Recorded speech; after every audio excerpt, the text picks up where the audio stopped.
2025 at 7 p.m. This meeting is being held on Treaty 6 territory, the homeland of the Métis. We extend our gratitude to those who came before us and have called this ancestral land home for generations. We respect and honor the treaties, reaffirm our relationships with one another, and move forward together in the spirit of truth, reconciliation, and collaboration. We'll call to order at 7 p.m.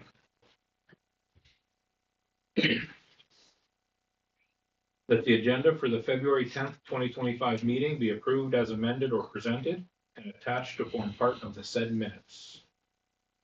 Councilor Blair. Everybody's had a chance to look over the agenda. Do you have any additions? Not from administration. Council, any changes? Okay, all those in favor? Carried. And declaration of conflict of interest. Yes. 9.29. 9.29. Anybody else tonight? Oh, Jeff. I'm going to do 9.2.5.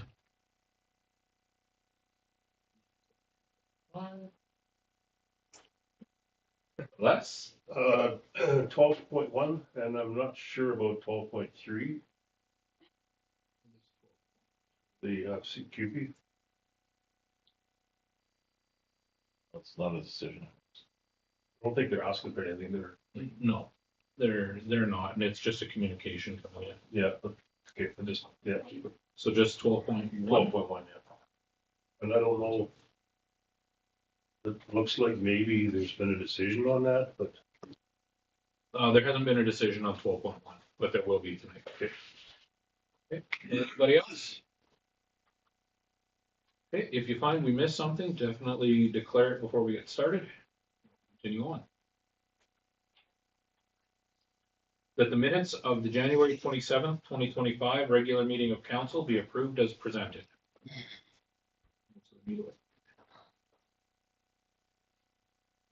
Everybody's had a chance to review the minutes. Do you see any clerical errors or issues there? All those in favor? Carried.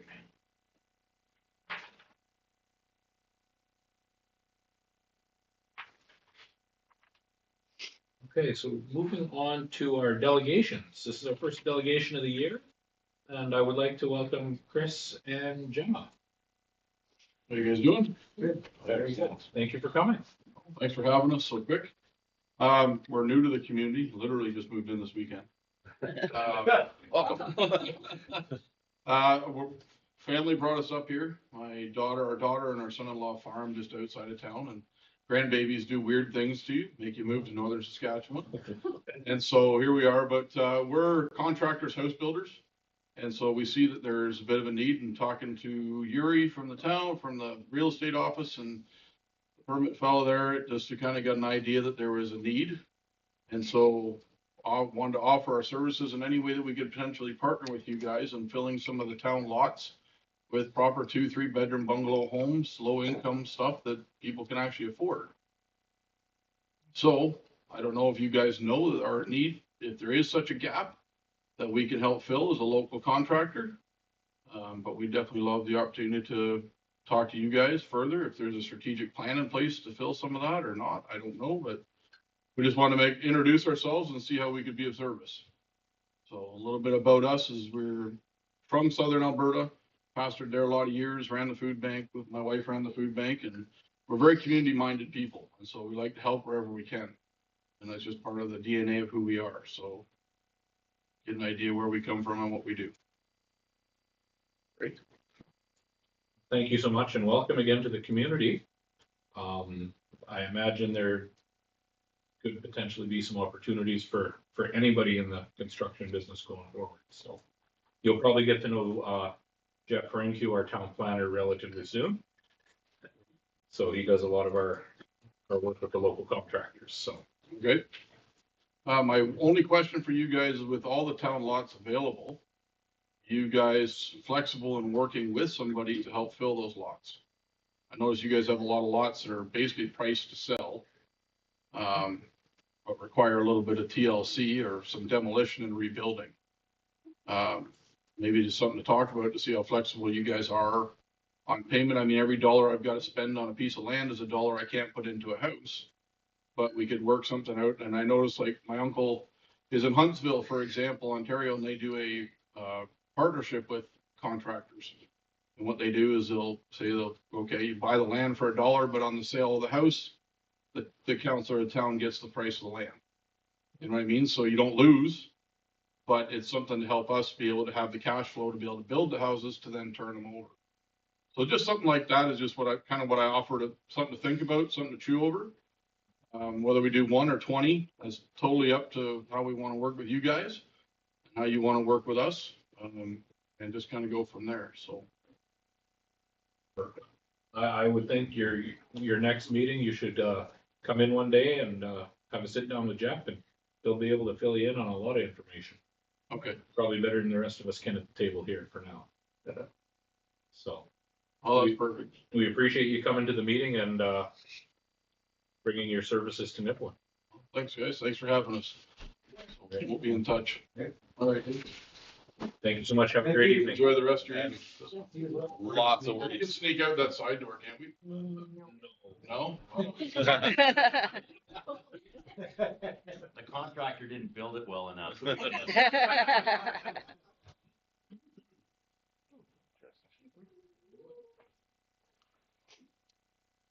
All right, that the financial reports for February 10th, 2025 be approved as presented. Vic. And do we have any discussion on that? Any particular things to point out? Any questions from council? All those in favor? Carried.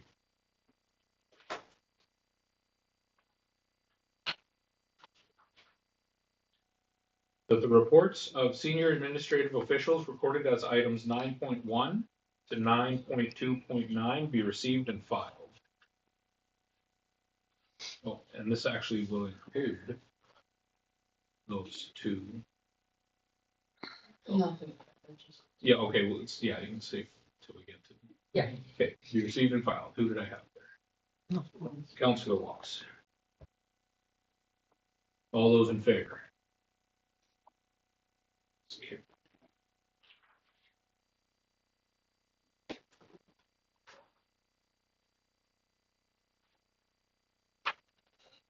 That the CAO monthly report be received and filed.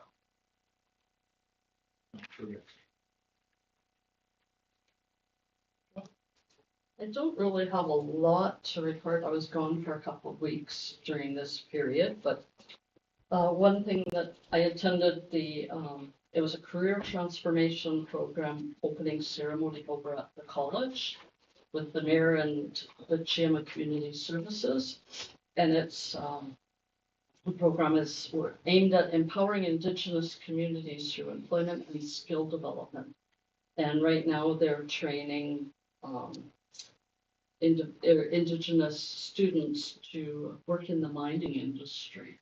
And SaskPower is part of that partnership, and all three of our community neighbors, Cumberland House Cree Nation, Red Earth Cree Nation, and Shoal Lake Cree Nation are partnering with the college and Morris Interactive. And it was just really nice to see.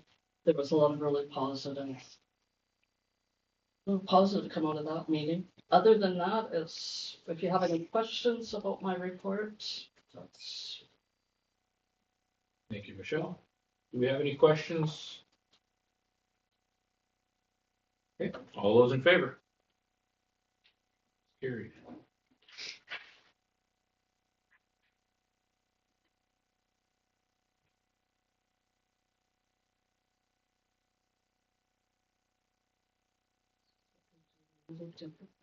Yeah, this one looks a little different. That the department monthly reports be received and filed.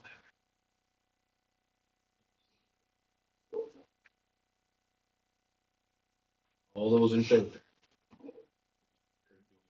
To speak to them. Yeah, we can do, we'll speak to them before we close that off, I guess. So we'll start with the Nipawin Fire Department report.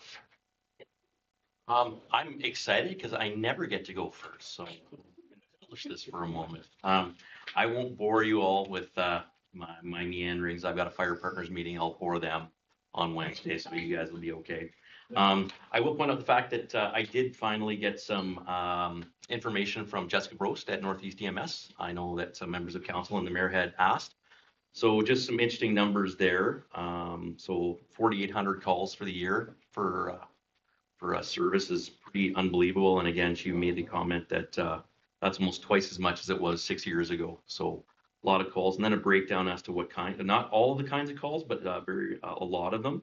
And last on there was the fact that they dealt with 174 overdoses and poisoning cases. And I did ask because of the drug that's most prevalent here is methamphetamine. It is not treated with Narcan or naloxone, because I know that's everyone's go-to is you need to give them Narcan. She did say they very, very rarely use Narcan here for that very reason, because when they're using methamphetamine, Narcan does absolutely nothing for them. So just some food for thought. I thought I'd throw that in there. So, but other than that, a lot of MVCs this month that actually higher than December, and of course the big one was a propane truck rollover on New Year's Day, which we were out there for quite a while. They were out there for quite a while. I was away in Okotoks, so that's it. Thank you, Paul. Do we have any questions or comments for Paul? Yes. Do I address Paul or should Yeah, I? no.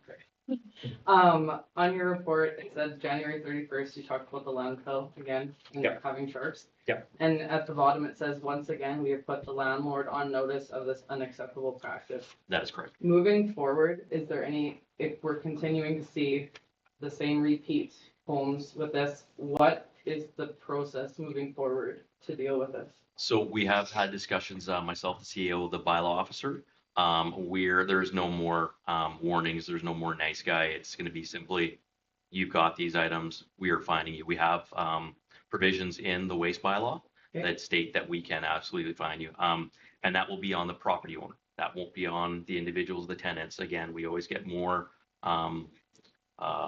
bang for our buck Mhm. when we go after the landlords, the actual property owner. So that will be in place. The challenge is, of course, we have to actually see them in the bins or on the property.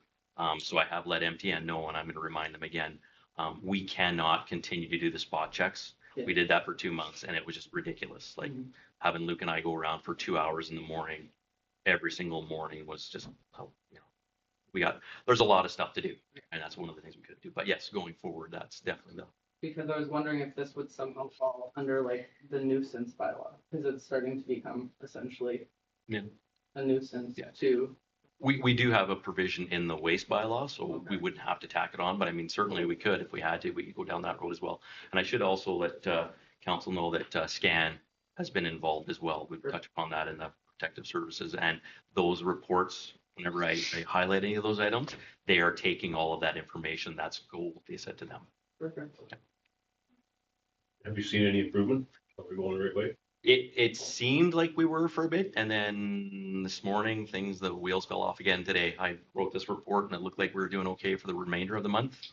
And then, we're right back to it again. These tend to come in waves, right? So what's the common, what creates the wave? What's the common thing? Paydays, or is it? No, it is. It seems honestly to be the recycle pickup days. There are certain zones that are the bad days. So Mondays, Tuesdays, Thursdays, not so great. So almost every time, but but it's the recycle ones, right? And when they go into the garbage, a lot of times we don't get to find them. We will find them later on, or if I doing spot checks and stuff. And in the example that I cited there on the 31st, somebody taking garbage, the bag rips open and they all spill out. Then it becomes apparent, right? But it's the recycling, because when MTN is going through doing the recycling, they're sorting through actively, and then it's like, And when you provide the education, then it'll get better for a while. And then they kind of lose that incentive to, So is that source still in place? Is it still happening? The, Yeah, and again, I have spoken with the SHA just to see, just to share our frustrations and the fact that, this cannot continue. Something's got to be done. And again, I don't want to say that it's fallen on deaf ears. They're receptive to it, but this is the program that is in place. And again, I don't know whether it's a provincial program, a federal program. I honestly don't know, but it's the same answer. It's like, this is the program that's in place. We're just following the program. Okay, well, we're dealing with all the they all have a boss. Thank you, Paul. Any other questions then? Okay. And, Paul. You're next. Sorry about your luck. So continuing on the nuisance property avenue, you can see there are pictures of a house that was sealed up by SCAN. We've been working very, very closely with them. They were here last week, and they continue to come on probably a bi-weekly basis. They've been very, very receptive to whenever we have a property, we share that property, that address with them, the kinds of things that are going on. They talk to the neighbors. They're more than happy to set up surveillance if the neighbors permit them to do that kind of stuff on their property. And again, these cases are built for the courts so they can actually shut these places down. They are, it's funny because they echo the same sentiments that we have here with our bylaws. They say that their mandate is compliance. They're not here to get arrests. They're here to get things straightened out. So they're more than happy to go to the landlords and go to these individuals and say, you need to straighten up because we're watching. Straighten up, straighten up, straighten up. And they continually do that. And when it goes to the courts, the courts are exactly the same way. You need to straighten out. Once it gets to a certain point when it's obviously not going to happen, that's when they shut things down, as was the case at the beginning of January with the one house. So there are still a number of properties. I forget, refresh my memory, how many SCAN agents did they say they had? They had like a dozen, I think. We have 4 of them here right now working for us. yes, that's what they said. Yeah, so we've had a big focus here. And again, it was all just the reports that we just kept sending them, whether they were fire reports, police reports that were being shared by the RCMP, bylaw nuisance complaints, anything, all of it. I was taking stuff out of my reports and sharing it with them. So continue to do that again. And we've got it now. So we have a system in place with them for reporting. So anything that's even small, it's getting shared. And citizen reporting as well. Absolutely, yeah. Citizens can call SCAN. 100%. Other than that, I don't know if anybody's noticed, but we have had a bit of snow. So we have been dealing with a lot of complaints surrounding snow. Sadly, as much as I like to think everyone likes to be nice and neighborly, it doesn't always happen. You'd be amazed how much people will turn on one another if you throw snow from your property onto somebody else's property. I don't know exactly what people think we can do to prove that it's somebody else's snow. We can't fingerprint for snow. Maybe one day we can have that, but it's not in the cards. So Luke does go and follow up with all of these, reminding them we can't get in these kind of things, but he does do some sort of mediation, and he actually is usually very, very receptive in getting things done, getting both parties kind of on board. There's once in a blue moon, there's not a whole lot that we can do, but we do the best we can. And then, of course, cars that like to park kind of wherever they want on top of the snowbank and abandon them. We've had to do some corrective actions there as well. So, and that's everything I got for you. Thank you for that one, Paul. Do we have any questions in this report? Great. Now we'll go down to leisure services. Chelsea. Thank you. So a couple of things to highlight in the report is the AODBT architecture was here. They presented to council first and then at the Hawks game, and that went over really well. We had really good feedback from the community. I continued to receive positive feedback about any type of renovation that might happen at the Evergreen Center. So that's nice to see, and we are still working with the AODBT from that presentation to the community. They're updating plans again, and we'll be engaging the engineers again once we get those plans a little bit more, set. As noted in the next memo that you're gonna have, we did have a brine pump failure at the Evergreen and the curling rink, so we didn't lose the ice, we're thankful it was cold out, and Stevenson was able to come the next day and replace that brine pump for us. We also, which isn't in the report, have the water heater in our boiler room has started a small leak, so we are monitoring that water heater currently, and getting some quotes to replace it, right now. Because there's 2 water heaters in there and the one is done. So it's already not running. The second one, the older one, is now starting to leak. I bring good news when I come for the Evergreen Center. The Centennial Arena concession lease has been tendered, so we are just waiting for that date, which will be March 4th, and the multi-sport court RFP has been sent out as well, so that bids are due March. That would be about it. Unless there's questions. Thank you, Chelsea.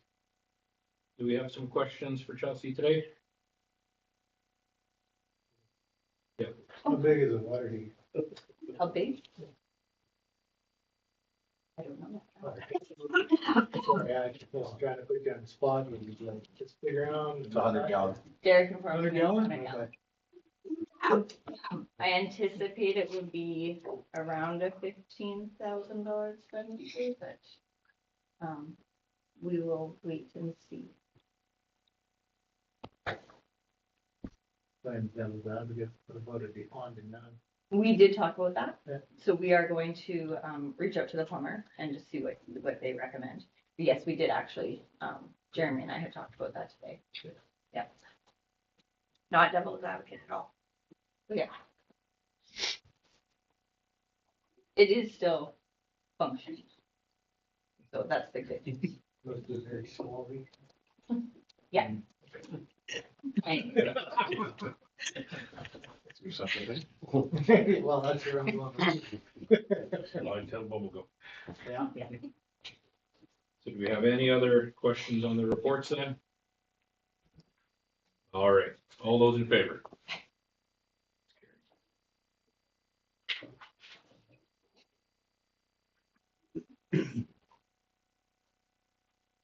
That council approve payment of the service invoice from Stevenson Industrial Refrigeration Limited in the amount of $17,915.03 plus GST to replace the brine pump at the Nipawin Evergreen Center with the expense to be allocated from the Evergreen Capital Budget 461770820 as recommended by the General Manager of Leisure Services, and that the provisions contained within the procurement policy requiring obtaining 3 quotes be waived in this instance, as it was an emergency purchase from a regular provider.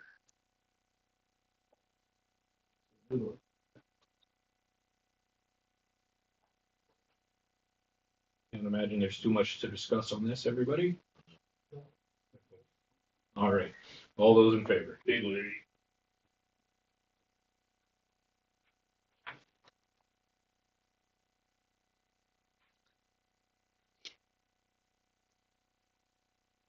That council hereby authorizes administration to engage Stubbs fireworks displays for the celebration of Nipawin's 100th birthday with a budget not exceeding $20,000 plus GST to be allocated from GL account number 461730222 as recommended by the General Manager of Leisure Services, and that the applicable provisions contained within the procurement policy requiring obtaining 3 quotes be waived in this instance.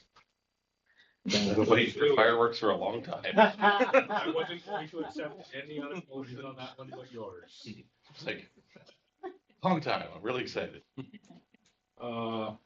Chelsea, do you have a good Sure. background? Sure, so this is a happy report, which is great, because I have one of those in here. We are well into planning for Nipawin's 100th birthday and the homecoming. We've had several committee meetings. Council did authorize the budget of 20,000 for fireworks. In the past, we have actually hired this firm to do our fireworks display and it was a really well done fireworks show. So we were recommending just keeping the same company that we've hired in the past, which was back in 2017 already, with a lower budget. So it should be a really good show. I believe it was $8,000 we had last. 9. Oh, that's cool. Good job. Yeah. Yeah. So, the fireworks we plan to have on the Friday night just to kick off, homecoming and Niplin's birthday. Looking forward to it.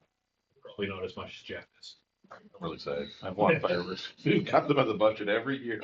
Since 2017. At least the last 4. At least the last 4. We didn't make the cut.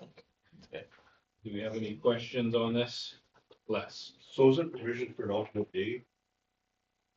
Yes, because I only plan events on really good days. So we're good. So you're taking the heat to do this? No. We will have a provision for another day. It would be unfortunate not to have it still be so many people in town. But I will talk to Alan and just make sure. They must have protocol or something. They do for sure. Yeah. Yes. We've been very fortunate the last couple times. We've been able to run them, but yeah, weather's kind It of, is Saskatchewan. yeah, weather's kind of an unknown anymore. So yeah, we would run them again just at a different time, but it would be unfortunate. Any other questions or comments? All right, all those in favor?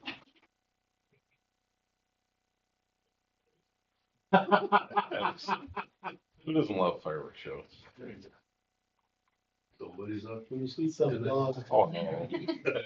I'll be out there camping out the best spot. All right.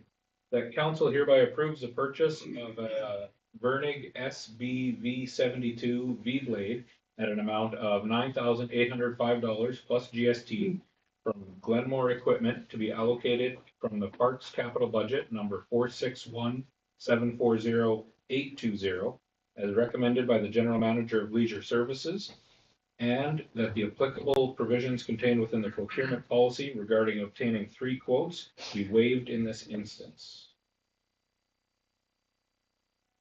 Stewart. Not nearly as exciting. And Chelsea. Thank you. So this was a budgeted item for 2025. In speaking with the department and our supervisor, we feel like this V-Blade is best suited for our needs. It's a bit heavier duty than the other one that was quoted.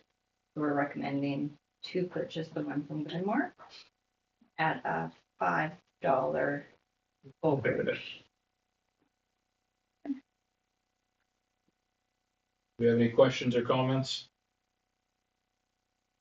All right, all those in favor?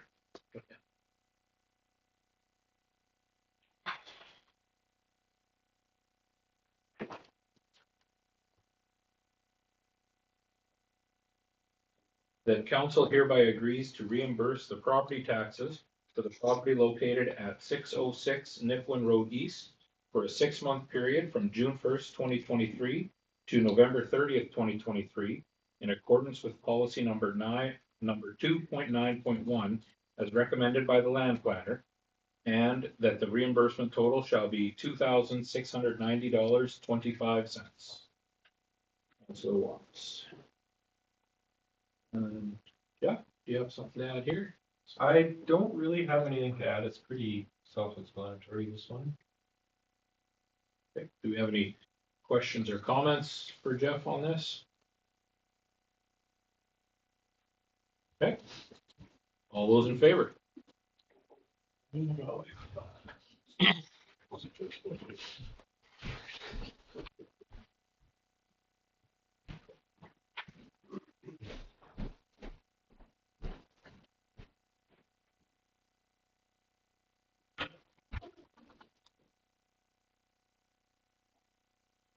That council hereby authorizes rental rates for office space at the Enterprise Center at a rate of $550 per month, including GST, on a month-to-month basis or $500 per month, including GST, for rental agreements extending 8 months or longer as recommended by the General Manager of Community Services. Vic? Derek? Do you have anything? Ultimately, it's just so we have a price to be able to give to people if they want it, when they come forward. It's pretty tough to say, sure, we can do that for you, but I have to wait 2 weeks to get a number, so that's all it's. That is based on square footage with the Chamber of Commerce and with Peak Fitness. Things are very reasonable. It seems pretty low, but I don't know enough of it. I know what the chamber kind of does, though. So that, How big is the office? Yeah. I guess It's 10 about- or it's 100. about 12 by 10. Yeah, that's probably reasonable. Yeah. Because you got free internet and utilities included in that. You don't pay internet for that. Oh. Just says Yes, access, we have internet in there, says public internet and The town has utilities public included in the rental. for sure. Yeah, because Kelly had internet over there.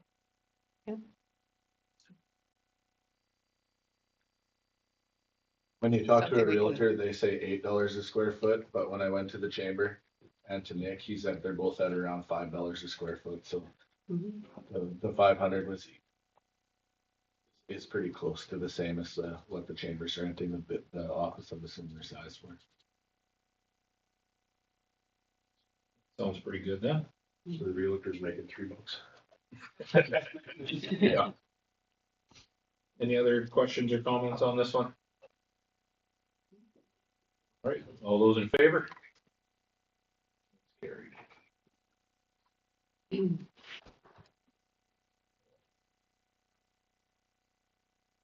Yeah.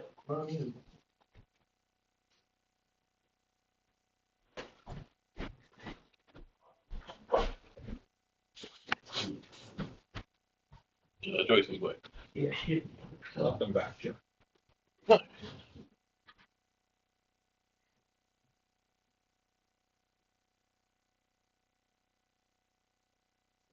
She had. Okay. The council hereby approves the amended new and expanding business incentive policy number 2.9.1 as recommended by the land plan. Stewart. Go ahead, Jeff. So in doing the report just ahead of this with the incentives, it wasn't really clear in the policy if the education tax was included or not. But I looked back at the other incentives that we had provided and it wasn't. So all I did was just include policy, making it very clear that the education taxes were not included in those incentives. Okay.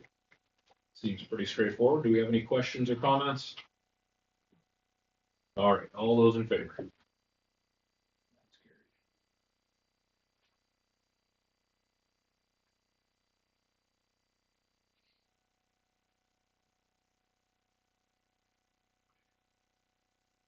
Whereas the town of Nipawin will be servicing land along Evergreen Drive to attract development. And whereas it is in the town's interest to leave the newly serviced parcel as large as possible to attract various forms of development. Therefore be it resolved that the town of Nipawin does not sell the property located at 108 Evergreen Drive at this time, as recommended by the land planner. Councilor Watts. Jeff. So for this, because we are servicing property in the immediate area and we'll be listing that land for sale, I just felt that it's in our best interest to leave the property as large as possible and as whole as possible. And then also because there are trees there, those could act as a buffer. We don't know what development might be. They might want to have that there. If it comes to the point where we do sell that and that land isn't needed, then I would recommend selling it at that time. But just because we're just going to be putting it on the market, I think it would be better to leave it whole. Yeah, it makes sense to me. Anybody have any questions or comments? Okay. All those in favor? Carried.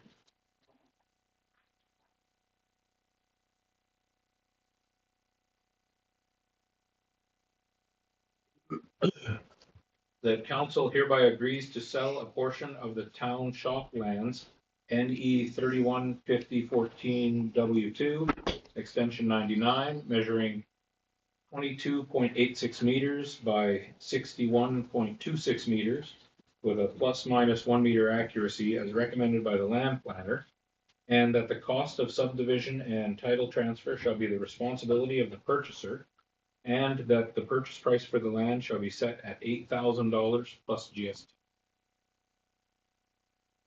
Councilor Blair. And Jeff. So for this one, the applicant had purchased the two properties that are highlighted in red in figure 1. And figure 1 kind of does a good job showing where the property to the north, where it's the rear of the property ends. And so then if you go to figure 2, you can see the blue area would line up with where the parcel to the north immediately ends. So I feel that because we have that little bit of a jog, the OCP states that that land is high value just because of the river, and that the OCP is still in draft form, but it's staying like to have walking trails and things like that down by the river. And so I think even if those were done, if this section of land was sold, those types of things could still occur. And so that's why I think that it would be fine to sell the land in this case. Obviously open to price differences. The OCP isn't approved yet, but it does want to do like a trail potentially to the regional park. The applicant owns some land in the RM, so I don't know if there's any interest to try to negotiate something instead of just saying this is the price for the land. So I was kind of stuck at that point. And in the recommendation, though, I did just go with the purchase price. Joyce? I think you had mentioned in your write-up about easements and different things like that. There isn't any kind of easement or piping sewer that's going in that area at all? Because I thought there was something that was running at the back of that. Not Shop that area. I'm aware of. I know there is piping that goes from the town shop to a sewer pump station, but that's south of this. South? Yeah. Okay. You have any other questions or comments? Sorry. In speaking with the applicant just prior to the meeting, he did want me to ask if the land could be increased to 100 feet, like depth, instead of 75 feet. I would recommend against that just because then we're going past what the other property is, and then we're creating another jut out type of situation.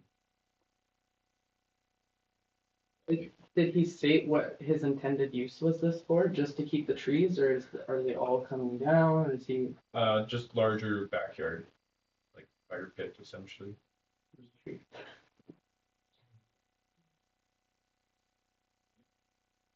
I see you've got a, further on in the report, you show a dirt pile that we have. So we're not gonna have any issues accessing that, or are we just gonna relocate that? It's from speaking with the GM of operations and engineering, it sounds like it can be just kind of shifted over a little bit.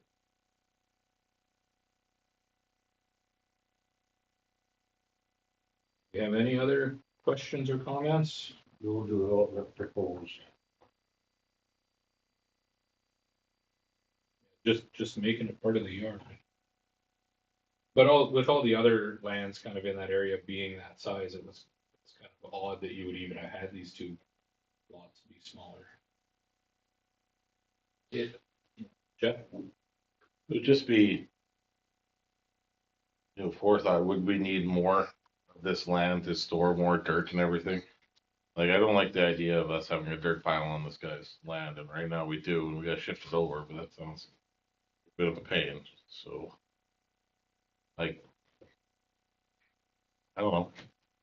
Give them less. Keep our dirt pile. And I don't know what the history was on these other parcels that have the extended depth. If that was an extra purchase at that time, and I see that they built on that area as well, so. That concerns me that there's no building going on.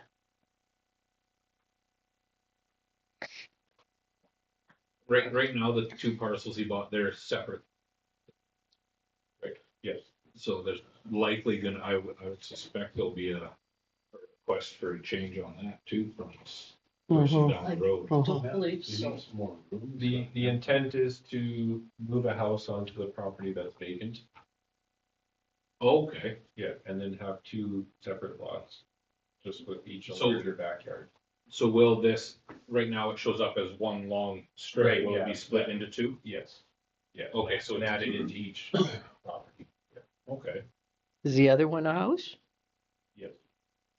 so there is gonna be some development on that empty lot. Right. So that's all right, then that kind of alleviates a little bit of the, What's our policy now when you buy a lot? Do you have to build on it or develop it in such and such a time? Unless it was bought before that policy came into place. there, He already owns the current lots with the infrastructure on it. He's just looking to buy the extension so that, and he doesn't want to develop on that back piece. So it's kind of, I guess, moving the house onto the other one. Is that what you mean in the 2 years? Mm-hmm. His plan is in the next 2 years for sure. To move, because he's building a new house on that. Where the current one is. I'd like to see the lines on the rest of the lots here to see what it all lines up.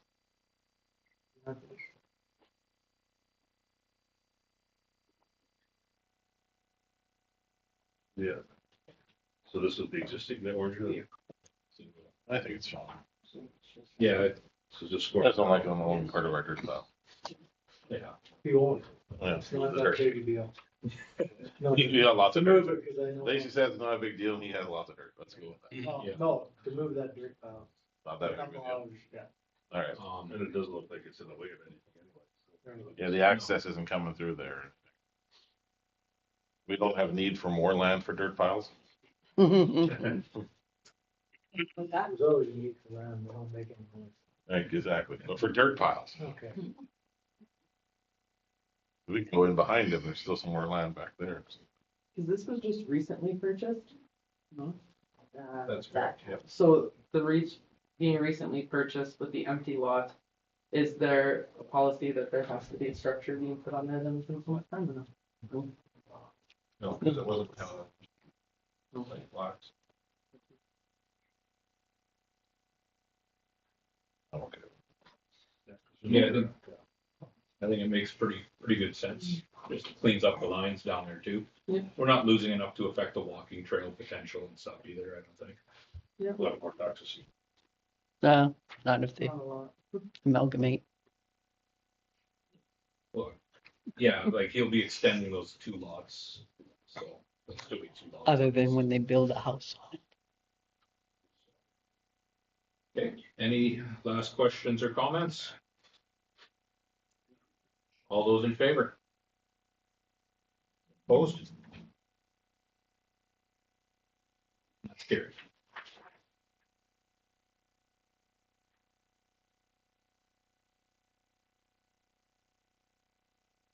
And 9.2.9.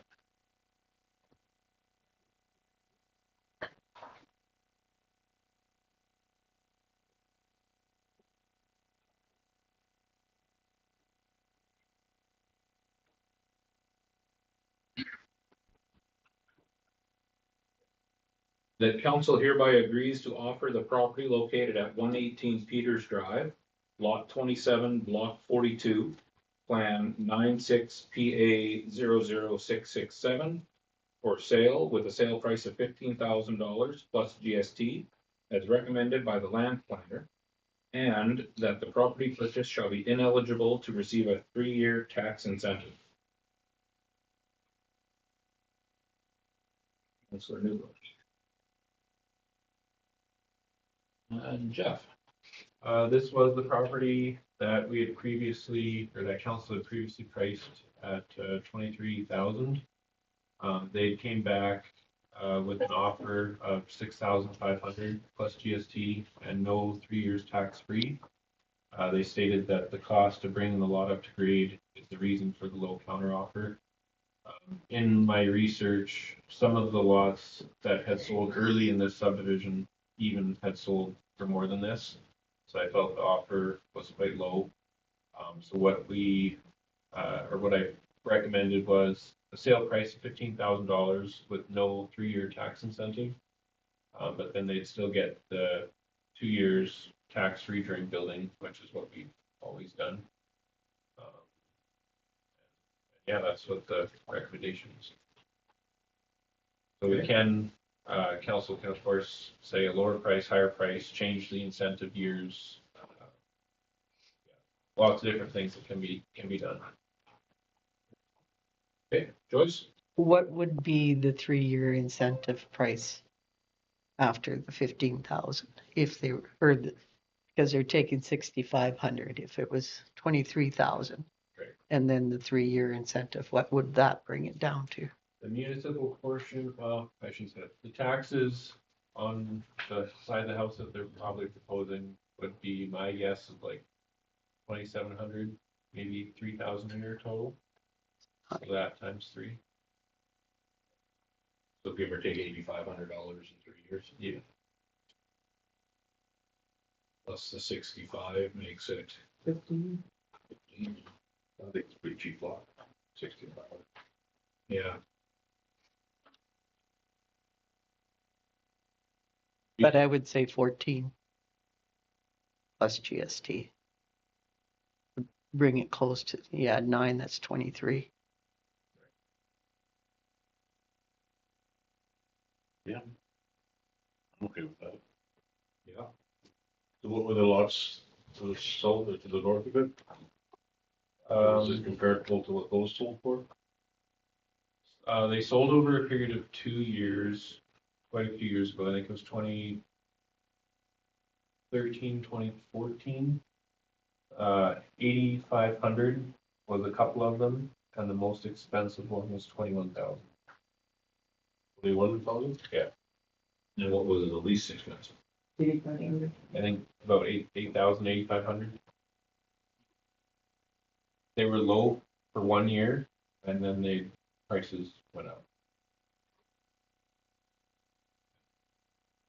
I'm not familiar though what the incentives were at the time. Yeah. But this land needs a lot of fill, this land needs a lot of work just to be able to put a house on there. So it was originally, we took it off the market, didn't we? Correct. Yeah. So that's Yeah. Needs a lot of love to get to a point where we can put a house on that. But a ditch has been created and a culvert installed by the town. So, Something's been done. So Yeah. There would be landscaping requirements then that ditch kind of continue. So when they do the final landscaping, they would have to, keep a ditch Mhm. structured. More time landscaping. Okay. So we do have the original resolution at $15,000. There's been an expression of maybe coming down to 14,000. What comments do we have on that specifically? Well, I think I'm just happy that if we can get a house on there, we want growth and development, right? And to me, like, the numbers, I'm not as finicky about. I'm pretty happy either way. I'd just be happy if somebody's willing to invest in the town, invest and put a house on there, so. Yeah. I'm very much open to negotiating price that's feasible, but especially if it is a property that does require a lot more fill, that's time and that's extra money. And so if this is a lot that they really want and they understand that stuff about it, I think we should definitely work with them. The number that works. So would you want to lower it to 14? Would you be in favor of that? I would be good with going lower than 15 if they could potentially, you know, if they would be reasonable to do it, because I think it's important that we do try and work with them. We have a lot of lots for sale in Nipawin, and if this is one that they really want, I think we need to work with them. I think 65 is low, for sure, but I definitely think we have a little wiggle room there. Jeff, I saw your hand up. Yep. Yeah, I agree. We're not, in the end, we want a house here, right? Cause if not, we're just gonna have a piece of dirt there for another 10 years, making us nothing, so. And we didn't really even have this in the lots. This wasn't even for sale as an option. So we can talk about the other lots, but let's be honest, we're not comparing apples to apples. This one is a little bit more of a swamp compared to the other ones. So it's gonna, I would go the half the distance between 65 and 15 and call it good, so. So that would be 21.5, so you'd be in that 11,000 range. Yep, why not? Let's get a house on there. I think it's true. Because you have to remember to, we're thinking long-term, right, not short-term, so you get a house on there and for on and on and on, you're getting something, so eventually, you're still sitting better than where we were. Sitting better. Where we would be in 5 years if there's nothing on there, so that's what I think numbers long term. Empty lots cost us money. Exactly, and so I think I would be good with a number that looks good. It looks like we are definitely coming down. That would be less than half of what we originally proposed, and I think that's very reasonable. Considering the other prices of lots in town, I think 11 is a good number. I would be good with that. With 3 years no tax. Oh, yeah, no. Yeah, 3 years. So 11.5. Yeah. So, how does that, make other lots? Are we gonna get bombarded with a bunch of other lots coming in? We want the same consideration. I guess with this one, you can say there's no pavement. Mhm. So that would be an extra cost potentially, Mhm. depending on how, if we do local improvement or through general collection of taxes. Mhm. And it needs to be raised up like. Okay. And there isn't any other lots like that? Okay. This lot essentially isn't ready for development right now. There's work to be had on it. There's a cost. And Yeah, and 11.5 if is. 10 more people came and wanted to buy lots, I think we could look at them all, because it's 10 more houses. Yeah, if someone's willing to work with us. I get to like, what our developer there said earlier. To be honest, anything that can get a house built, as long as we in the end are not completely giving away the farm, trying to make back some of it. Looking at in the end having a house there. That house can sit there 60, 70 years and that's a lot of taxes. So 11.5. Is that, I was just gonna say, Les, what do you have? Yeah, 11.5. 11.5? Okay, did you have a little bit to add?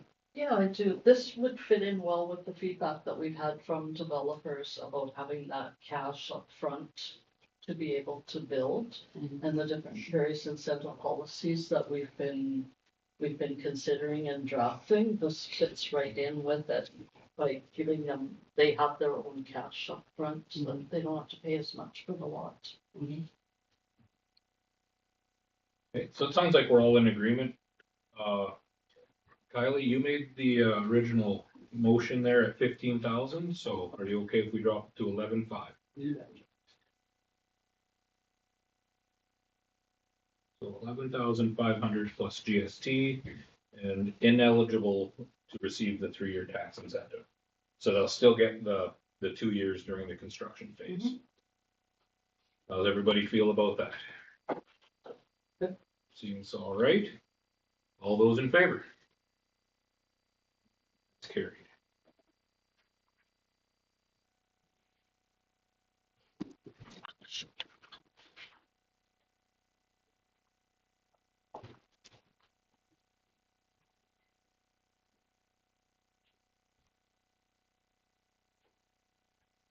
Welcome back, Stacy.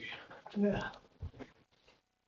The reports of standing and special committees recorded as items 10.1 to 10.1.6 be received and filed.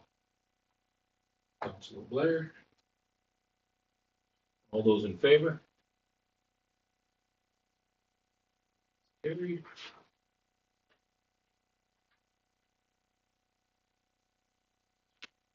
The council hereby approves the Community Advisory Committee terms of reference as recommended by the Governance Standing Committee at the meeting held February 5th, 2025. Councilor Stewart. And Michelle, do you have anything to add? No, I don't have anything to add, other than there were some changes recommended by the Governance Standing Committee, and we've implemented those changes. This is where we're at, unless council has any more changes you would like. Great. Do you guys have any questions or comments on the committee terms? Yeah. The things that were changed, we didn't put necessarily one member, we put one member beside town Nipawin Chamber of Commerce and Suncrest. But everything else, we just kind of said, we just want members of the community. And the other one that was changed is we had a council person chairing this. We decided that that group can choose their own chair to run it instead of having necessarily council. That way it's not directed by council. So those are the two major big changes, I believe. Was there anything else that I fit? I didn't think so. There was one change, at least 50% of the committee must be resident. Yeah, that's up to Right. us. Yep. As well, yeah.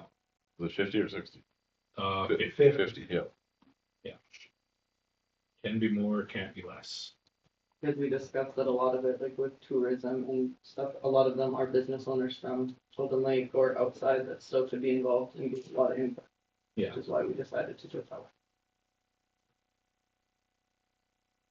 So that's what was discussed at governance. So just to give you guys a nice idea of where we were as a committee. That's what was changed there. Do we have any other questions or comments?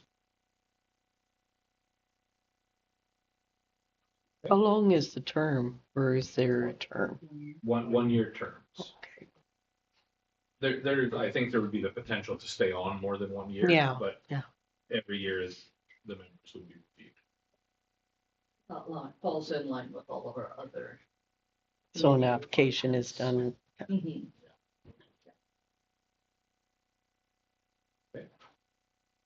Any other questions or comments? Right, all those in favor? Carried.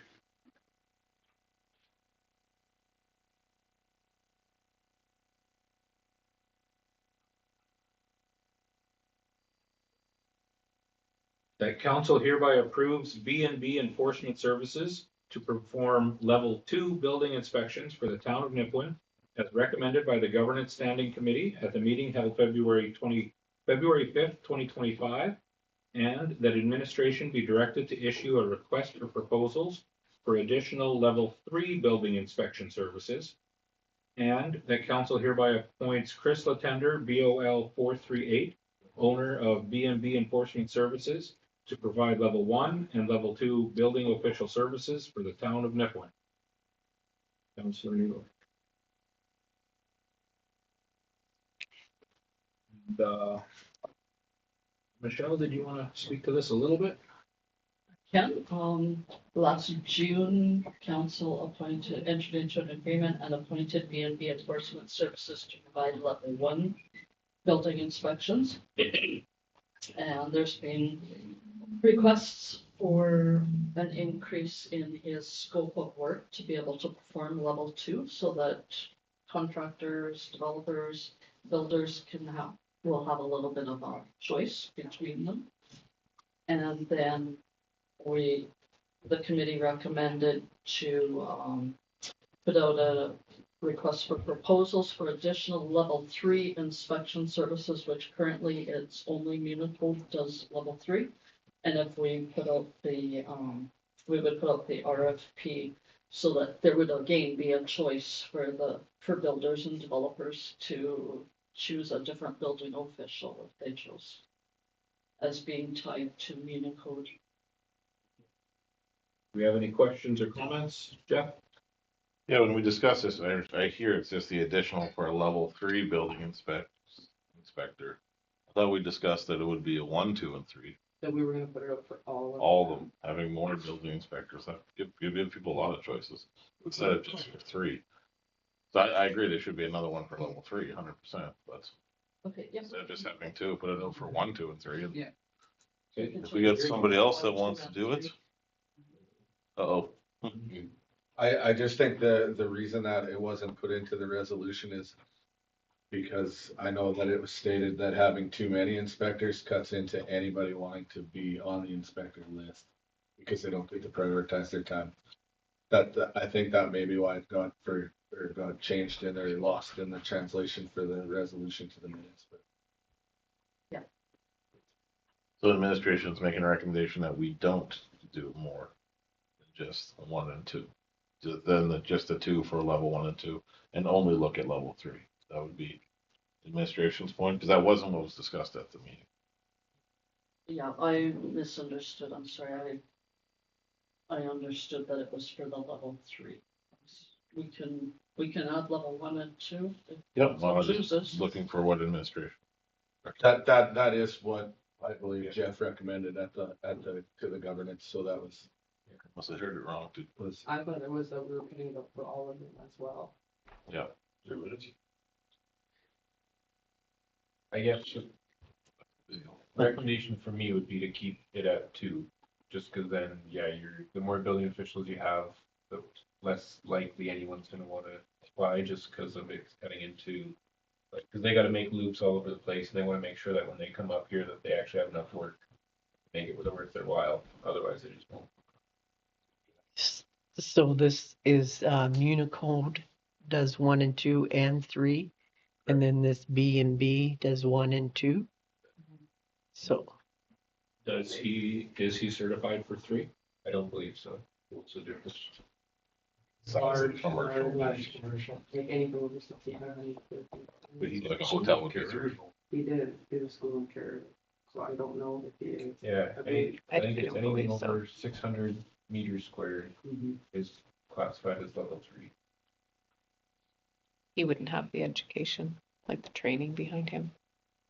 But if you did the school,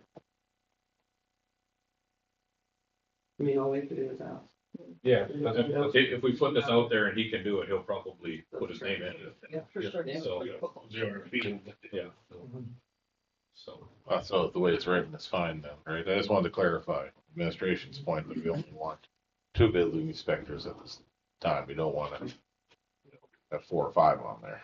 Yeah, and that's Yes. the land planner's recommendation. And I'm sorry, I The world, not mine. understood that. So the potential is 3 though. yeah, there could be one One more for level person 3. just for level 3 potentially. So it'll be 2 for level 3. Right now it's only Unicode. For level Right. Communicates still is. Okay, so we're not gonna add the level 1, level 2 to this resolution? Are you ready to 3. I think we listen to our administration and the people who work in the field. That's what we do. That's Yep. fine.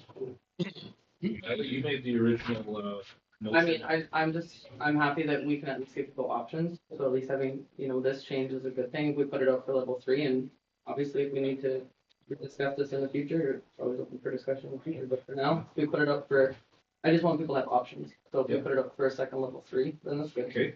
Like 2, 3. Leave it the way it is. Can I just ask for clarification, sorry? If we're putting a request for proposals out for level 3, the current level 3 building inspector would have to apply, no, or are we? So, The recommendation is for For additional. additional, okay. yeah. So currently, B&B is level 1, level 2. If they want the level 3 position and they're qualified for it, they would have to apply for it still. Yes. We wouldn't just automatically expand his. And when we put the resolution recommendation or RFP out for level 1 and 2, sorry, for additional level 1, Unicode actually did submit a proposal then. A while back. Yeah, just to be. If there's no other questions, all those in favor? Carried.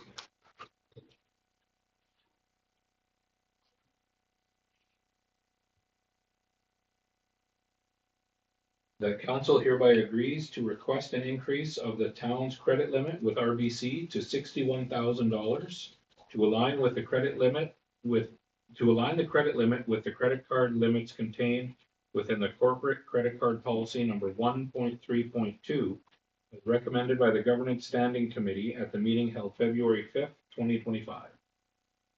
Councilor Stewart. And Maria, do you have some background for us? Yeah, not a whole lot. It's kind of a bit of a housekeeping issue, really.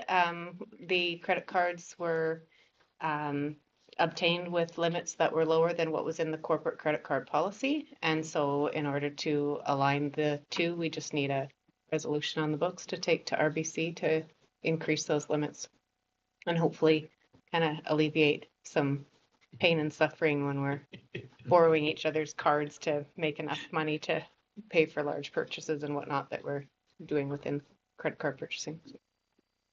Okay. Do we have any questions or comments on this? It is pretty straightforward. So, all right, all those in favor? That's carried.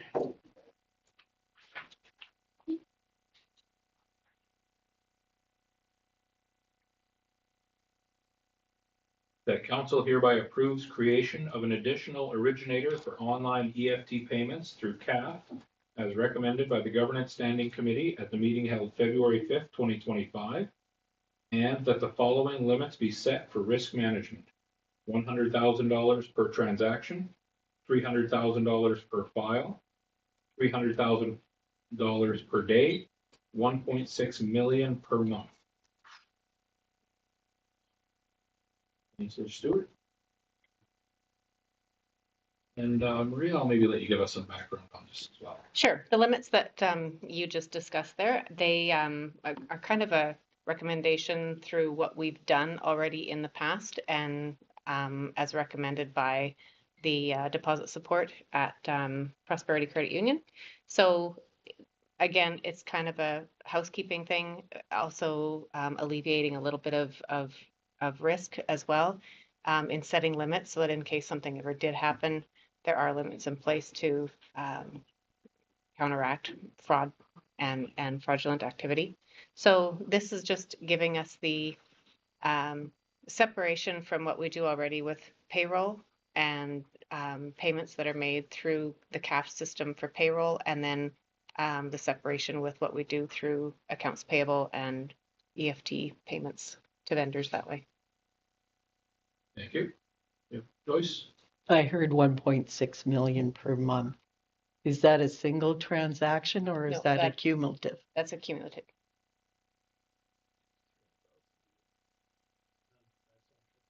You know, I guess, right? No, well, And that's we only can- 300,000. Yeah, I got it. Yeah. And there are times when I have to phone and increase that per transaction or that daily limit because, you know, we can make a phone call in and tell them I have a file coming through that is 400,000 and it's approved by a secondary authorization, and those limits need to be adjusted for this file only, and they'll adjust it. The payments go through, and then we go back to what our limits are. And all those transfers are done by 2 authorizations? That's correct. Yes, we never have a cash payment go through or EFT or. There's no anything payments that without go. The dual authorization. So even the payments that are on the list of approval right now, if you actually go back to the financial statements for tonight for the payments, you'll see the EFT payments are payments for proposal. Those payments haven't been made yet until after they're approved at council. And then tomorrow I'll create a CAF file and that report gets sent to Marlon and it gets approved by him before it actually goes to CAF. And we have a procedure in place if in the event a vendor gives you a change of deposit accounts? I'm sorry, I don't know what you're asking me. If a vendor gave you, oh, I want my check deposited to this account today, and it was a different account before. What procedures do we have in place to ensure that that is correct? They would have to send us new information with a void check. Because that's where That's- some of the and- problems Yeah, and I exist. think that's sufficient. We don't just accept a phone call telling us to change. the Seems to account. me there is some kind of a policy or something. There used to be Yeah, when we I don't was on just accept governance a before. A phone call. It would be, like Maria said, a council check, paperwork, forms coming from their office. Because there has been vendors, not the Comments on this? Okay, all those in favor? Carried.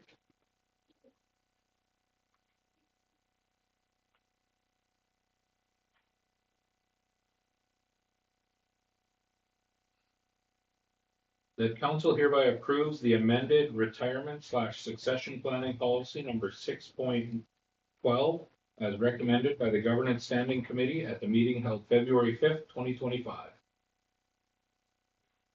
Vic. And Michelle?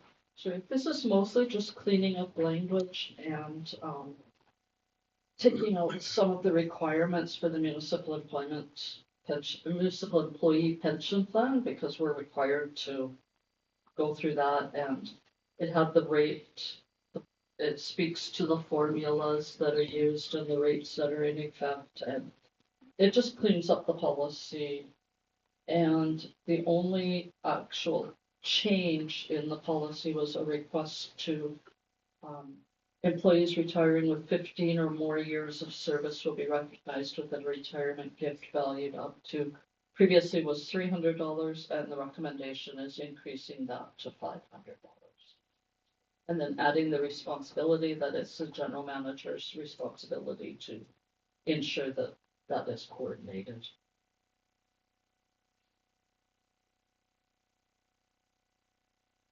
Do we have any questions or comments on this?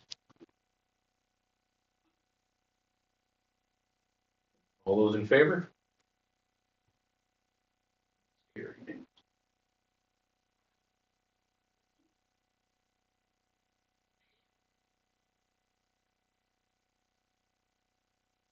The council hereby approves the new town-owned duplex lease policy as recommended by the Governance Standing Committee at the meeting held February 5th, 2025.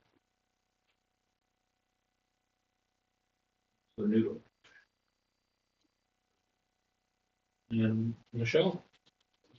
This is a new policy recommendation, and it outlines the requirements that it would be for professionals, medical professionals working at the hospital. And if there are no other healthcare providers who may be approved by council on a case-by-case basis, they must be committed to establishing their practice in the town. And the rent, the $1,200 per month for 3 years, that was a council resolution last December. And yeah, it's just gives procedure to renting the duplex, and then administration can do the paperwork, and everybody knows what their responsibilities are. Thank you, Michelle. Do we have any questions or comments on this? Les? Is there a, I don't know, it may be in here and I didn't read it, is there like damage deposit, like we're responsible for repairs when they move? Are they impoundable in any way? They do a security deposit as well. Any other questions or comments? Okay, all those in favor?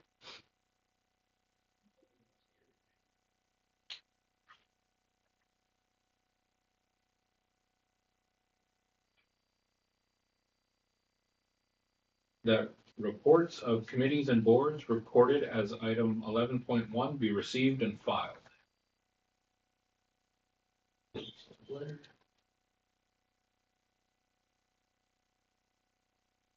All those in favor?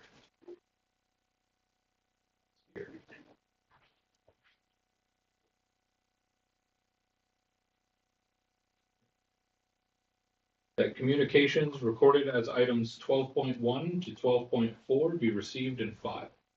You're good for this one still. It's just when we go to the next one. You think, right? Yeah, you can be here for this one. Councillor Watts. All those in favor? This is just approving the reports itself, so. That's carried.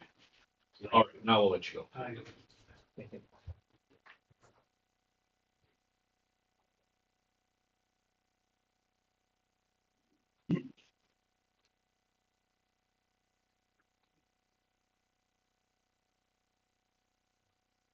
The council hereby respectfully declines the request to sponsor the Bay Bus Board at this time, as requested by the Hudson Bay Transportation Inc. Board. Stewart.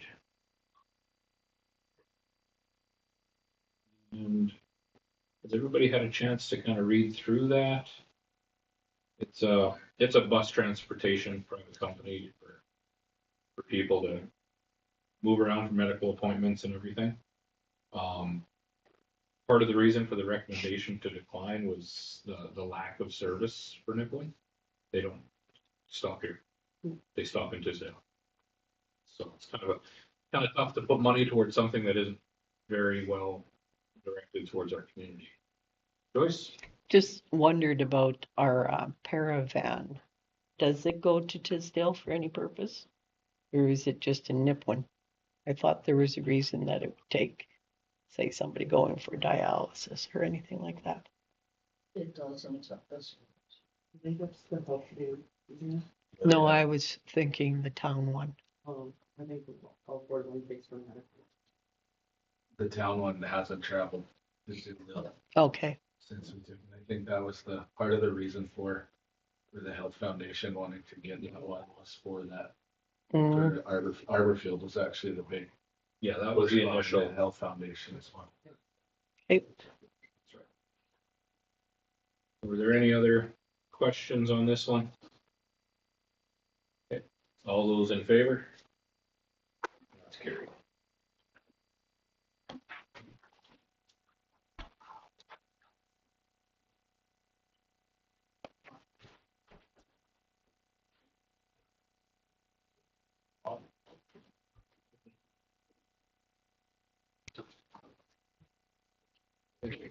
That council hereby authorizes the Evergreen Curling Club to pursue an opportunity to host the 2027 Men's and Ladies Curling Provincials in Nipawin to be held in the Centennial Arena.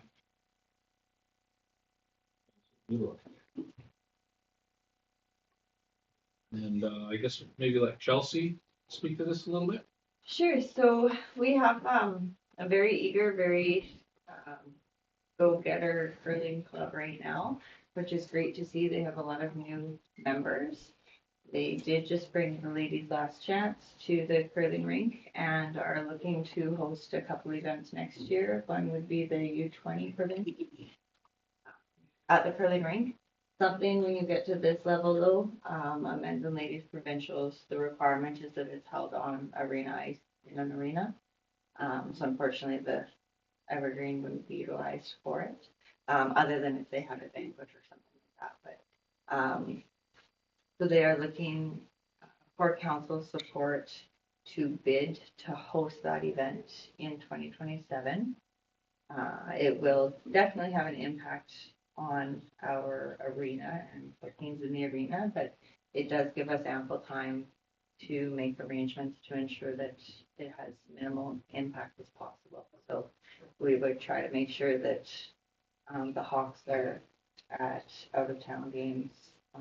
Minor hockey wouldn't have tournaments, and or if they do have smaller ones, they could still host them in the Jubilee. So it'll be a little bit of juggling, but it's not doable to do. We can likely make it work. Okay, thank you. Do you have questions? Jeff?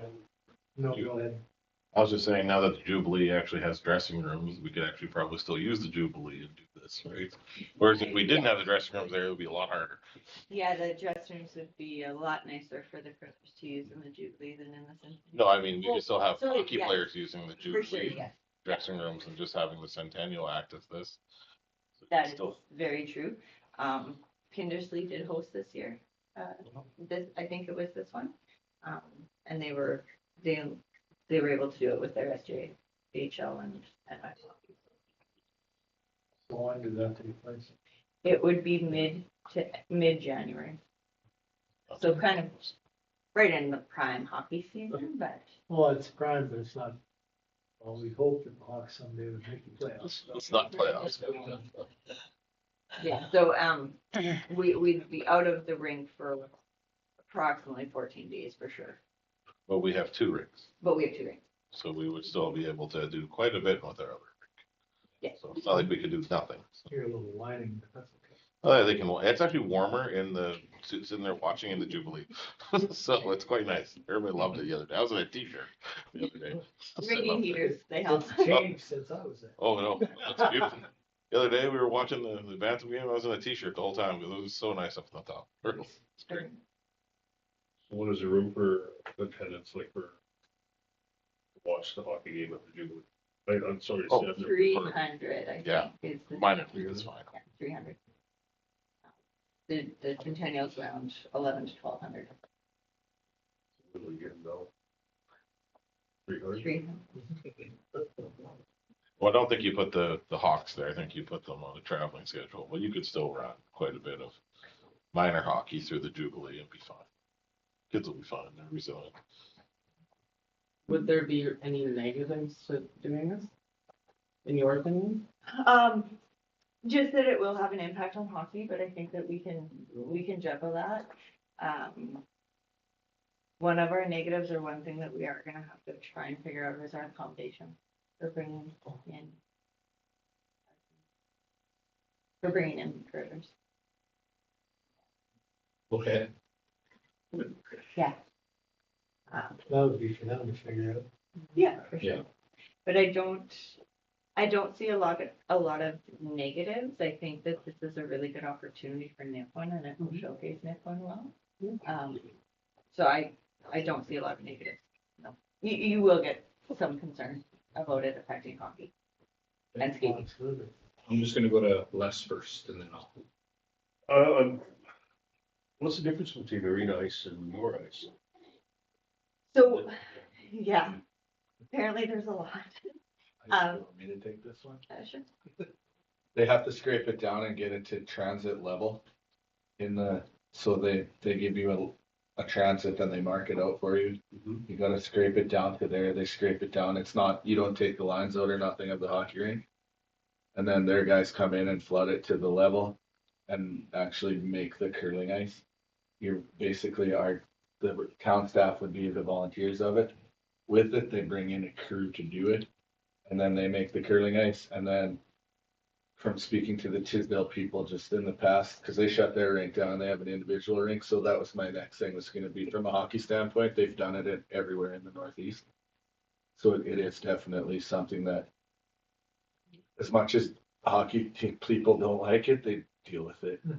I think So- what, is like, why can't they play at the curling rink? Oh, they think it's for crowd, and curling's gone strictly to arena about 6 years ago. They For went, the their big major arenas. events are all strictly arena. The first provincials when they did that was when Esteban was brand new. So they don't want to host any of because when they go to the Briar or the Scotties, it's all on arena ice, so they need it to be arena ice. It's different curl, different shape, different makers. So there's no difference, it's just attitude. But pretty much, yeah. So yeah. No, that's okay. So yeah, it's more that, when you get to the provincial level, they've switched over to the arena ice, so once they get to the provincials, they don't want to flip from curling ice to arena ice. They want it to be more. But you could make arena ice at the Evergreen. Yeah. Ultimately, ice is ice. Yeah, well, Yeah. that's kind of where I'm I coming think from. it's more from the I think it's the spectators. It's Yeah. just to be able to be. And I get that, yeah, but how many can we put in the Evergreen? How many sheets of ice There's do they 100. require? Yeah, so that's been discussed. is running the 4 sheets and putting bleachers on the 2 sides, 1 and 6. I can definitely reach out to the curling club and just see if that's an option. I think at this time, if they want to bid for. Well, if the mentality is the arena ice, like that's. They want the arena venue, they don't want the arena ice, they want the arena venue. That's exactly the point. They want the seating capacity, something. But I mean, if we, could- like, I look at it that I know we have to support the hockey community and the hockey clubs and stuff, but we also have to do the same for the curling club, I think, right? So like, if this is a one-time thing that they're asking for and they can bring people in, if you can make hockey work around it and there's lots of notice and there's no big negatives that you see, I think it's a positive thing. Well, I think hockey can make it work around. And like I said before, we still have another rink. Yeah. that Yeah. Practices And and support all games the can go sports for. clubs in town, right? And it's a 2-year window here to get, Lots of so notice. we've got lots of time. Well, the Evergreen could be all over the place by 2027 too. It could be. That's right, that's the other side of things is, That was the first thing that came to my mind, like, hey, we want to bring curling to town, that's awesome, but our curling venue could be a challenge. so, okay. Do we have any other questions or comments? Right, all those in favor?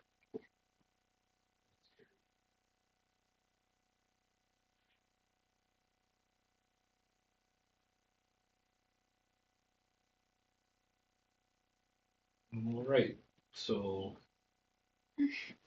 moving down to the fun stuff, we got some bylaws.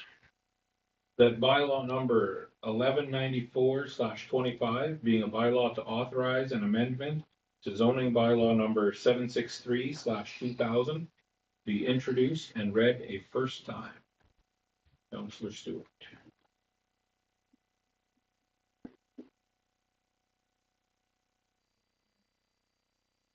Looks like Jeff will be able to speak to this one. Yeah, absolutely. So for the zoning bylaw amendment, it's a few different things. The first is regarding shipping containers. So right now in the zoning bylaw, it requires that every application for a shipping container be accompanied by a engineer analysis. I spoke to the building officials and they said that that's not required unless the application contains certain provisions, and then at which point they could require the engineer analysis. So it's not something that's needed in the zoning bylaw, so it can be removed. Then for parking, currently we have no restriction on the width or area of driveways for residential lots. So if somebody wanted to, they could pave their whole front yard and use it as parking. We have nothing saying you can't do that. So I looked in a couple other communities and Humboldt had something that was very similar to what I was picturing. And that is the max driveway width is 60% of the width of your lot. And the max area of your driveway is 60% of the area of your front yard. And then when you have pie shaped lots or irregular shaped lots, that would get bumped up to 75%. Then with that, also, the driveway must be gravel, decorative stone, or hard surfaced. And then if there was an existing driveway and somebody wanted to change it, you would need a development permit. And then that also goes with like larger parking facilities, because then that would be the method to say, is what you're proposing aligning with what the zoning bylaw says. Then it would have a review. Then the last item is signage. The town had passed a new sign bylaw that contained everything from all of our policies and the zoning bylaw into one bylaw. So the proposal in this is to just remove the section on signage from the zoning bylaw completely. We have a different bylaw that covers it all. Thank you, Jeff. Do we have any questions or comments? Okay, we'll start with Jeff. What is crushed rock? Is that gravel or is that? I would consider that gravel. Oh, perfect. That's what my driveway is. Like 60%, I think I'm good. Kylie? Just in regards to the shipping containers, obviously I completely agree with, what you're gonna take out of the bylaw. But I also just have another question about the shipping container bylaw, is about the needing a building inspection. when they're technically not a building. So is that something that we can look at? Because from what I understand, there is no building code on a CCAN because it's not a building, it's a pre-existing structure. I can look into that, because I guess so far my understanding is that once it's used as, like, once it's no longer being used as a shipping container and going from place to place, as soon as it's used as a building, that it is considered a building. But I can certainly look into that further. Because I'd understand getting an inspection if you changed it or altered it in any way with like power, plumbing, opening an extra window and stuff. But if you're leaving it as it was in its original state, I'm just unsure about getting building inspection on the CCAN. So it's just something I'd like maybe us to look a little further into with that. Because then you're changing the use by putting in a window. It might be a shop, Correct. whereas the CCAN may be only a Like you're using storage. it for its original intended use, which on this, and they're all stamped, right? Like they're fabricated to be shipped on the sea and be, secure.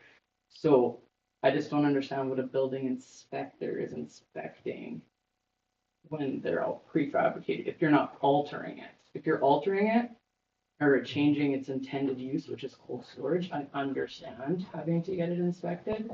But if it's staying as its original condition, I question the building inspection part of it. That's all. And is there only certain places that you can use these CCANs? Can I put it in the back of my yard? So they If I decorated it up? As of right now, they're allowed to go into residential areas, provided that they get retrofitted to look like a typical storage shed. The bylaw, that's Oh, so you basically could. the extent as to what the bylaw That's when you says. would need So the you'd inspection. have to, pretty it up essentially. And then for commercial and industrial areas, you don't need to change the look. So that's where you might not, right? Mm-hmm. Any other questions or comments? I have one question regarding the parking section. Yeah. Do you know, or would you be able to estimate how many lots could be affected by changing the size of the driveways? Anything that's existing right now would be grandfathered. So there wouldn't have to be any concern about that. Okay. I'm not too sure how many it would actually affect though. But if Okay. you had to take out your cement for whatever reason to replace it, then it comes into play here. So you would just put pavement over top.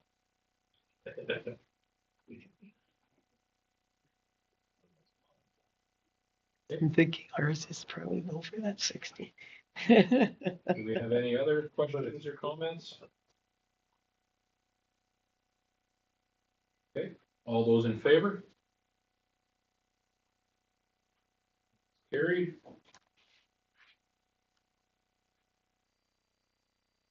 That bylaw number 1195/25 being a building bylaw. Oh, yeah, be introduced and read a first time.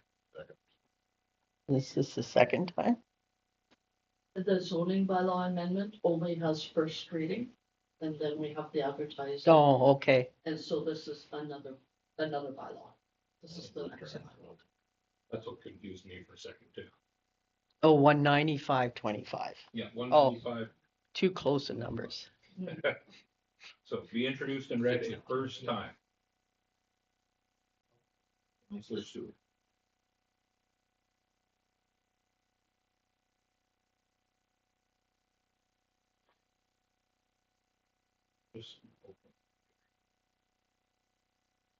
All right, Jeff, I'll let you. So for this bylaw, we had submitted a building bylaw to technical standards branch to get ministerial approval. We did get conditional approval on that bylaw, and they sent us back a letter with things that they wanted to see changed within a certain timeline and some recommendations. The biggest one, one of the, like, there's the National Building Code and there's a energy efficiency code for buildings. I can't remember the exact year. But that one part of the code wasn't stated in the bylaw, so that had to get added in there. We used authorized representative instead of building official in quite a few spots, and they wanted that to go back to building official. We changed that. And then there were cases where there was a definition of tiny home that wasn't used in the bylaw, so they wanted us to remove that definition. And then there was one instance where it gave the impression to the reviewer that the town or the municipal official could do something that a building official could do. And they said that's not allowed, so they wanted us to take that piece out. And so those were the changes that we made. So basically just complying with what the province wanted. Thank you, Jeff. Do we have any questions or comments on this? It'd probably be not too many, given that this kind of comes from the higher authority than us anyway, so. No questions? All those in favor? Carried.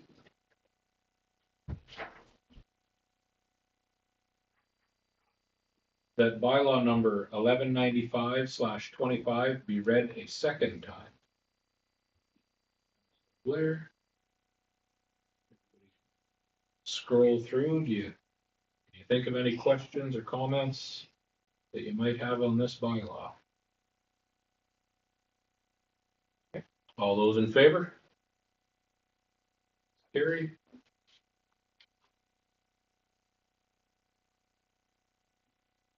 That bylaw number 1195/25 be given 3 readings at this meeting. So Blair. All those in favor?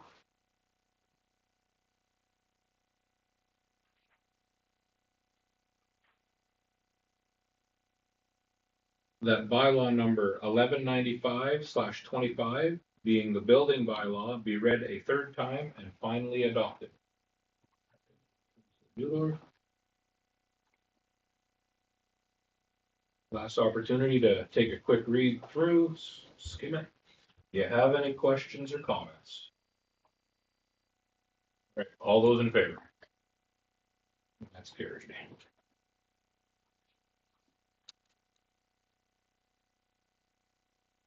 All right, that brings us down to our round table today.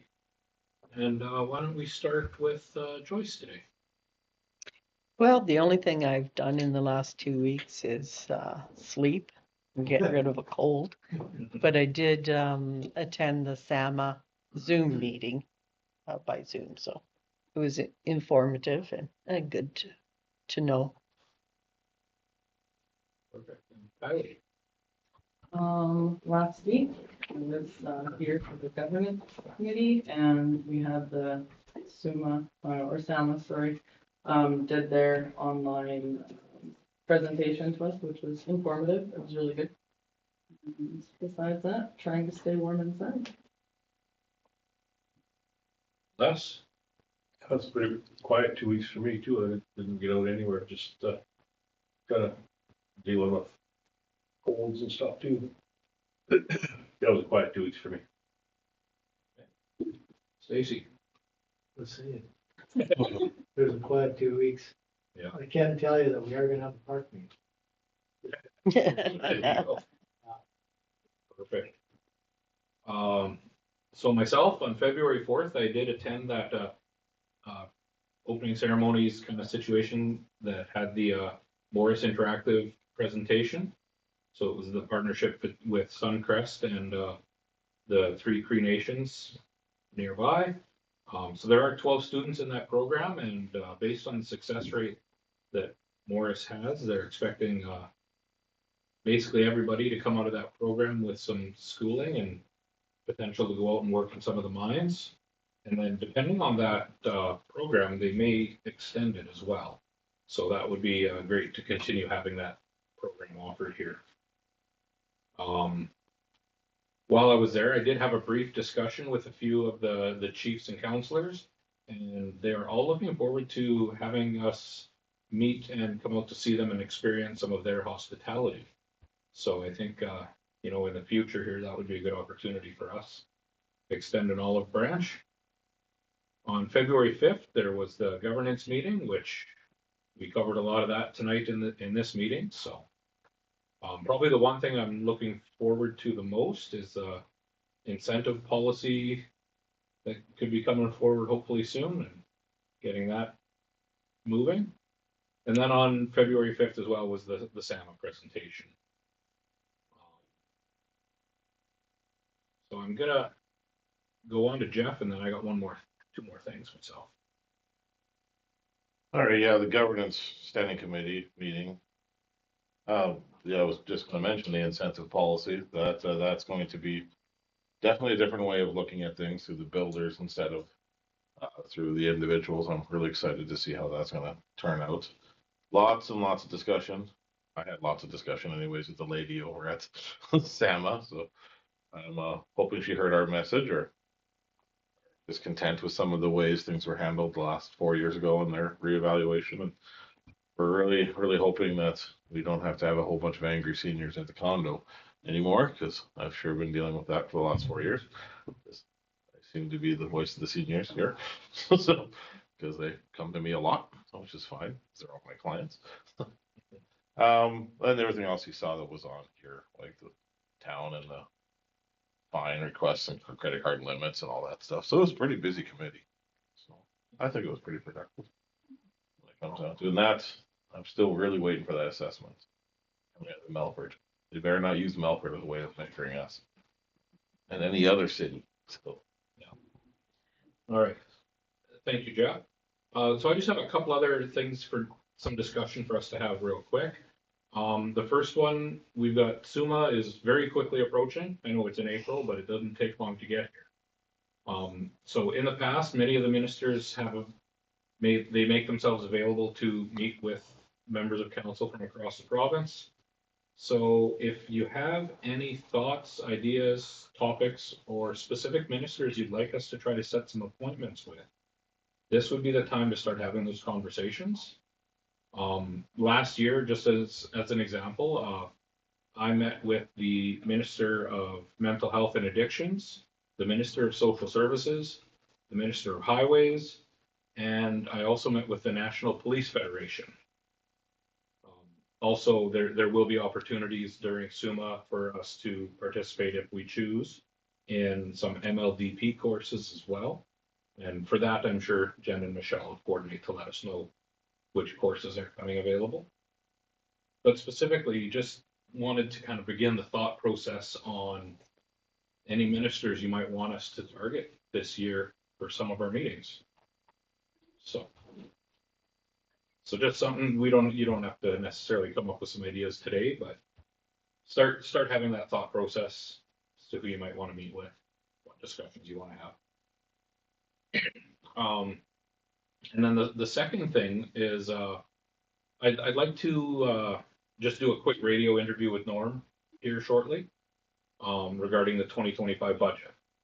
And part of what I do there is obviously we cover some basic stuff on the budget, but if there's anything specific that each of you want me to touch on that is kind of a highlight in the budget for yourselves, you could let me know and I can make sure that gets a bit of time discussion. So you can shoot me a quick email with anything specific if you have anything. So hopefully. When are you doing this? I haven't set the date. I wanted to have an opportunity to let you guys get back to me. So likely it'll be next week. Just I'm pretty tied up this week for time. So we'll usually try within a couple of weeks of budget to have that interview with Norm. can I add to my round table when you're done? Absolutely. I'm finished. So Only because I had correspondence on regards to the heliport and lots of questions we received there, so thought I would share that, right? Through some of my connections, this is the heliport, right? They have a contractor now willing to remove the snow, so that's nice. They needed some provided attachments. They got those attachments on Thursday, and now the snow removal's happening. So that's a good thing, right? They're worried about the roof edging secured, as there could be a potential for breaking a window, even though we built a wind wall. So there's that. So that's keeping it from a helicopter from landing there, I guess. They are wanting an entrance to the door from the helipad to have a security camera installed and secure door access so that patients or unauthorized personnel cannot exit or enter through that building. So I thought a sign would do the same thing, but here we are, right? So it's Don't they put in their own security? yeah, they do, right? And they also say staffing levels are inadequate to maintain the heliport operational 24/7 at this time. So, yeah. And I guess Transport Canada did have a concern about staffing support, so the certification actually might be being held up because of it. So, So wouldn't this have been taken into consideration? You'd before think we so. even Put anything in the ground? yeah, I would have loved that. Right? Weren't they part of the So- discussions? Yes, so Completely, we I'm got not the really- whole thing. The SHA was part of the whole way. So these are all things that are outside of, unfortunately, Twin Lakes. So- mandate. So One of the things that you might want to discuss at SUMA is the Minister of Health, mhm. That would be something you could. between that and the Sharps. It's that's the frustration. I get a lot of it on the street, and so this is coming right from the clinical manager up at the hospital. So this is where our heliport is at this moment. It's built, it's ready to go. We can land a chopper there, but even Transport Canada is worried about staffing supports, I guess. So So, and yeah, Twin Lakes doesn't have any power over their processes, so we're kind of just Well- helpless. I get that, but what does Tisdale and Melford do? I don't know. They have magic ways of doing things, I guess. So Tisdale has a heliport? they have a rubber pad or Yeah, you Oh. know, bad, but They have a Melford helipad. does. Yeah. not a heliport. So all these other places seem to be able to function okay, but Nipmuc seems every stumbling block possible. I honestly believe the roof is the big issue, right? Because part of it's a brand new roof on there and it's not even completed in some areas. And I think that they're really worried about it blowing down, but that's why we built the wind wall. Well, darn I it, thought that was just. $300,000 increase in the budget to be able to get a lot of these things done. What It's if we about get a 300 or a west bit more. wind? We get lots of west winds. Yeah, that happens. The wind can happen. It's very frustrating when the SHA was involved from the very beginning. Up and down back in like 2016, 17. And they have experience because of Melford was in operation. That's right. Yeah. So there's no excuse really. I agree. So who would you, there's gotta be someone that you talk to, because someone's hiding behind someone. Oh, I think they're hiding. I think they're really just trying to wait to get the roof done. I think they're really worried that something's going to happen there. The only thing we can do is provide political pressure onto our member of parliament and their MLAs to go that way. But I think we'll let the Twin Lakes board have a discussion on that before. Then we can come back here and say maybe the town of Nipmuc supports something that Twin Lakes wants to do instead, because they're the driving body behind this, not the town, just the town of Nipmuc. But there's a lot of frustration out there from the people, so this is the answer that I was given. Yeah, I So- heard about it too, and I was gonna put it in on how to deal with it, because I seem like I always am, but I'm glad you brought that up, because it's certainly is an issue. Because these dollars didn't necessarily come from Twin Lakes. Didn't come from the town of Nipmuc per se. It came from Everybody. people surrounding area. It's $1 million project. It's not SHA, they came from. That's right. And SHA had the biggest part, like a 274-page contract to do this pad. Absolutely ridiculous, again. But now I look at it as, so what if it's your mom or your dad or your kid or your wife? It's just a few minutes, could make or break that. But we're holding this up. Yeah, And and fighting this tooth and nail, it's crazy. It's absolutely crazy. Like if it was some luxury thing, that'd be fine, but right now we're talking about life or death. Yeah. And And it, they're just saying, well, it's too bad, like this is what we gotta wait for, cause And- this roof. and lots of times it's about what could happen, not what is happening. And that's Yes. what drives me crazy. The kid might break a window. Well, a lot of things well, can break the the window. windows can be fixed. We are needing the roof edging secured as there's potential of having it break a window. Potential. Like, I don't know.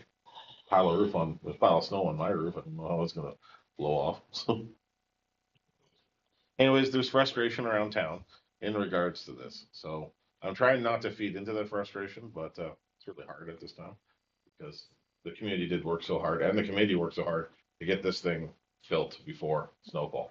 And We it did wasn't, yeah, and it wasn't just about working hard. Those are hard-earned monies that were provided and could have been spent elsewhere if they would have known that it wasn't supported. Yeah, well, it's gonna get supporting, but I just think it's gonna be the spring. So who's looking at the roof specifically? SHA. SHA. Transport Canada don't care about. No, Transport Canada says they're concerned with the staffing support. So, but we provided them with the education and the training to be able to do There's this. 3 of them, isn't that overtrained? Yeah, I believe so. Isn't there maintenance 24 hours a day? Yes, there should be. There you go. And every one of them love jet skiing on that tractor. Get going. Would they actually have to hire a contractor willing to move the snow from the teleport area? So it's not maintenance that removes the snow, it's a contractor that comes out and does it. There lies the thing. He's on there 24/7 if you're taking the job.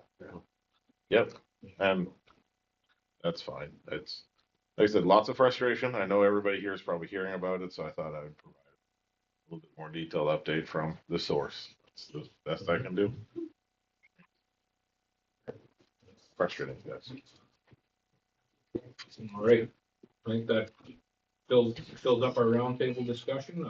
As you can see, our public forum is full today. That's cool. So, All the administration wants to stay here longer.